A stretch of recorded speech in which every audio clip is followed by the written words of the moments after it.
I'm Jim Benson, and you're listening to TV Time Machine. Like us on Facebook, follow us on Twitter, and visit our show archives at tvtimemachine.com. It starts as a rumble and builds to a roar. 1 week a year, the small town of Sturgis, South Dakota, welcomes 500,000 bikers. Today on the TV Time Machine, we gear up for the Full Throttle Saloon. In this edition of our program, we are pleased to welcome Jesse James Dupree of the reality series Full Throttle Saloon. For 5 seasons, Mr. Dupree has been featured on this TV program that spotlights the world-famous Sturgis Biker Rally and is probably best known as the lead singer of the southern rock band, Jackyl. Over the next segment, Jesse James Dupree will help us explore virtually every aspect of this high-octane series, which airs Mondays at 10 p.m. on True TV. Again, for those of you intrepid enough to pop your clutch, feel free to go whole hog as we hammer down out of the past to go full throttle in the present. Jesse, thank you for coming on board the TV Time Machine. Well, it's good to be here. Now, Jesse, you star in Full Throttle Saloon, which airs Mondays at 10 p.m. on True TV. Jesse, tell us about Full Throttle Saloon and what's in store for the show this season. Well, the Sturgis Motorcycle Rally has been going on for 74 years, and the Full Throttle Saloon is now turned into the destination point for everybody that goes up there. I mean, you go see Mount Rushmore, Crazy Horse, Deadwood, Devil's Tower, all those legendary landmarks, and then you go check out the Full Throttle Saloon, and it really is a great place to go and see because, I mean,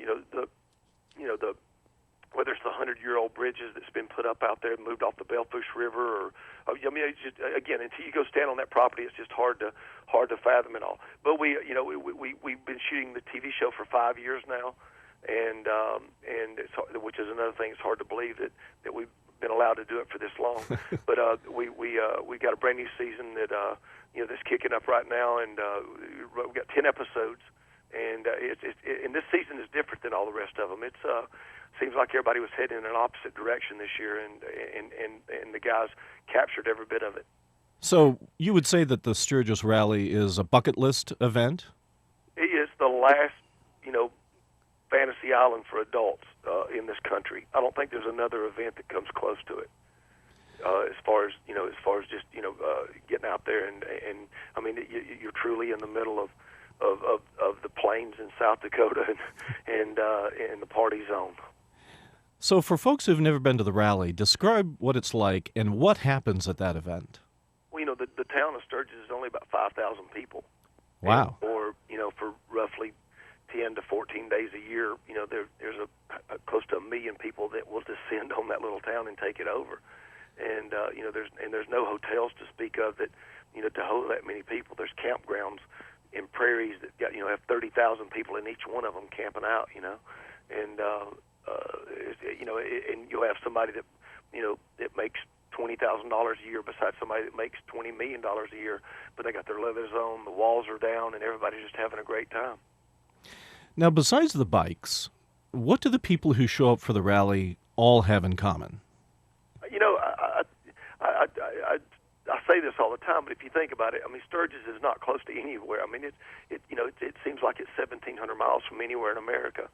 And, so you have to be dedicated and serious to go out there, and you have to celebrate that lifestyle of putting that two-wheel sled in the wind, and again, there's a certain amount of freedom that's out there, during this event that you don't get at festivals in your hometown.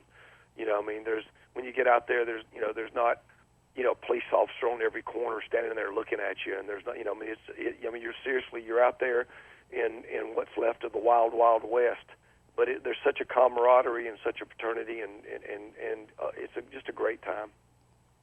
Is there a moment or experience during the rally that has really had an impact on you?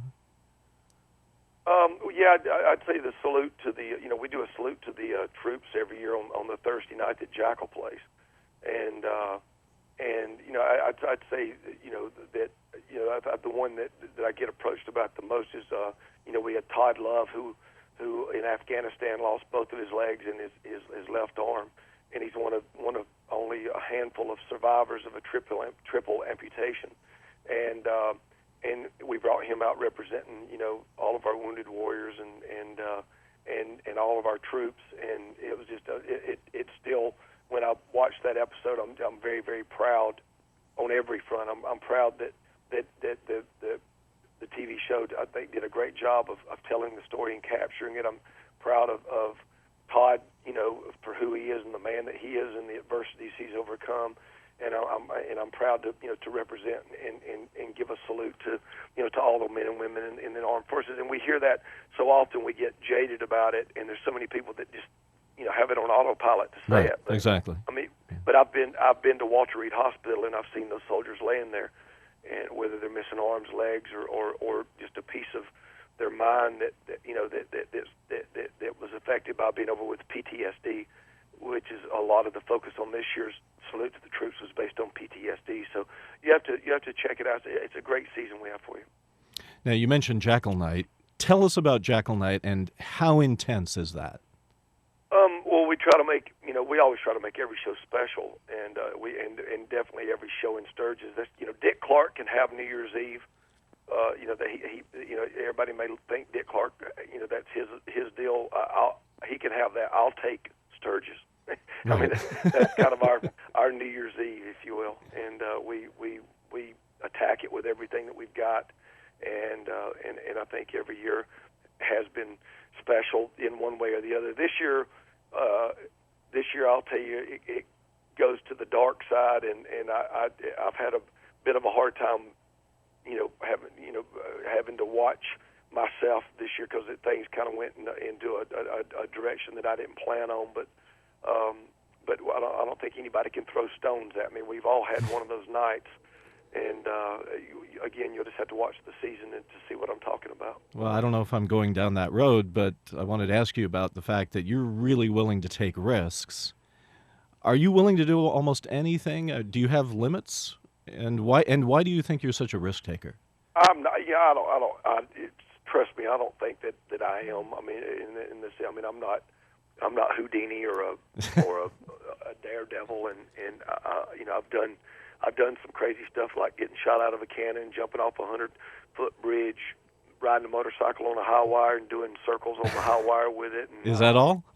getting blown up in a box, and I start rattling all these things off, and I'm going, how am I still here? Right. But I don't know. I never set out to be a stuntman, and I'm still not a stuntman. I've just had some things present themselves in front of me, and I took advantage of it, and I can say I've done it. I've been shot out of a cannon once. I've never done it before, and I've never done it after, and I don't really have any desire to do it again. But I'll catch a bullet with my teeth if the cameras are rolling. Jesse, where can people find out more about yourself and Full Throttle Saloon online? You can go to the FullThrottleSaloon.com. Has always got a lot of information about what we do because we do events throughout the year that you can check into. You can check the Full Throttle Saloon Facebook page. You definitely go hit the Jackyl Facebook page and hit the like button on that. That's a good way to keep in touch. We've really embraced the Twitters and all that stuff. And it's a good way to let people know what's going on, and we take advantage of it. Jesse James Dupree of Full Throttle Saloon, which airs Mondays at 10 p.m. on True TV. Jesse, it's been a tremendous pleasure having you aboard the TV Time Machine. Feel free to join us again in the future or in the past. You guys have a Merry Christmas, and I look forward to seeing you on the road this year.